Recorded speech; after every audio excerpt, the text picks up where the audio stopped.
एक गुमनाम खत ने डेरा सच्चा सौदा के भीतर हड़कंप मचा दिया। ये कहानी इस तारीख से और पहले की थी।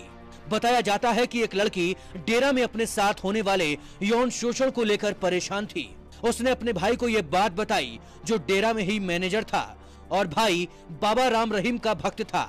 अपनी बहन के साथ होने वाली ज्यादतियों को सुनने के बाद उसने डेरा की अपनी नौकरी छोड़ी और अपनी बहन को लेकर वापस चला गया। लोगों को लगने लगा था कि डेरा के अंदर कुछ तो गड़बड़ है, लेकिन कोई कुछ बोल नहीं पाता था।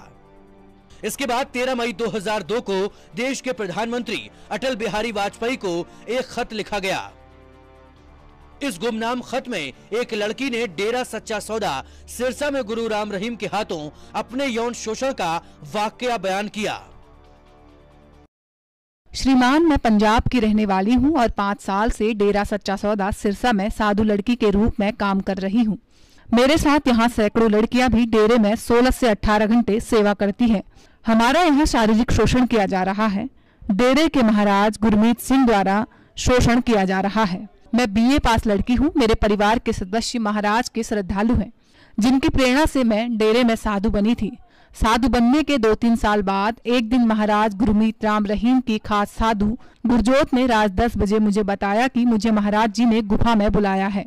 मैं पहली बार वहां जा रही थी, इसलिए मैं बहुत खुश थी।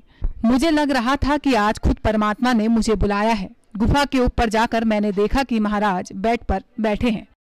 तो अब ये तन मन हमारा है। महाराज मेरे साथ जबरदस्ती कर रहे थे। मैंने विरोध किया तो उन्होंने कहा, इसमें कोई शक नहीं है कि हम ही खुदा हैं।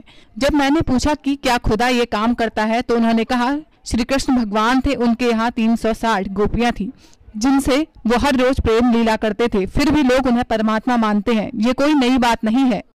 अगर हम चाहें तो तुम्हारी जान लेकर तुम्हारा दाह संस्कार कर सकते हैं। तुम्हारे घर वाले हर प्रकार से हम पर विश्वास करते हैं और हमारे गुलाम हैं। वो मुझसे बाहर नहीं जा सकते। ये तुम्हें भी अच्छी तरह से पता है। महाराज ने हमें कहा, हमारी सरकार में बहुत चलती है। हरियाणा और पंजाब के मुख्यमंत्री, पंजाब के केंद्रीय मंत्री हमारे चरण छूते हैं। राजनेता हमसे शरण लेते हैं, पैसे लेते हैं और हमारे खिलाफ कभी नहीं जाएंगे। हम तुम्हारे परिवार से नौकरी लगे सदस्यों को बर्खास्त करवा देंगे, सभी सदस्यों को मरवा देंगे और कोई सबूत भी नहीं छोड़ेंगे। ये तुझे अच्छी तरह से पता है कि हमने गुंडे से डेरे के मैनेजर को मरवा दिया था और आज तक इसके बारे में किसी को कुछ नहीं पता है, ना ही कोई सबूत है, क्योंकि पैसे के बल पर हम राजनेताओं, पुलिस और न्याय को खरीद लेते हैं। इसके बाद महाराज ने मेरे साथ बलात्कार किया और पिछले 3 सालों से वो लगातार मेरे साथ बलात्कार करते आ रहे हैं। आज मुझे पता चला कि मेरे से पहले जो लड़कियां यहाँ रहती थी, उनके साथ भी ये बलात्कार कर चुके हैं। डेरे में मौजूद 35-40 साधु लड़कियां 35-40 की उम्र से अधिक की हैं, जिनकी शादी की उम्र निकल चुकी है, जिन्होंने परिस्थितियों से समझौता कर लिया है। इनमें से ज्यादातर BA, MA, B.Ed पास हैं। घर वालों के कट्टर अंधविश्वास होने के कारण नरक का जीवन जी रही हैं। हमें सफेद कपड़े पहनना, सिर पर चुन्नी रखना, किसी आदमी की तरफ आंख उठाकर न देखना, आदमी से 5 से 10 फुट की दूरी पर रहना, ऐसा महाराज का आदेश है। हम दिखाने के लिए देवी है, मगर हमारी हालत वैश्याओं जैसी है। मैंने एक बार अपने परिवार वालों को बताया कि यहाँ डेरे में सब कुछ ठीक नहीं है, तो मेरे घर वाले गुस्से में कहने लगे कि अगर भगवान के पास रहते हुए भी ठीक नहीं है तो ठीक कहाँ है, तेरे मन में बुरे विचार आने लग गए हैं।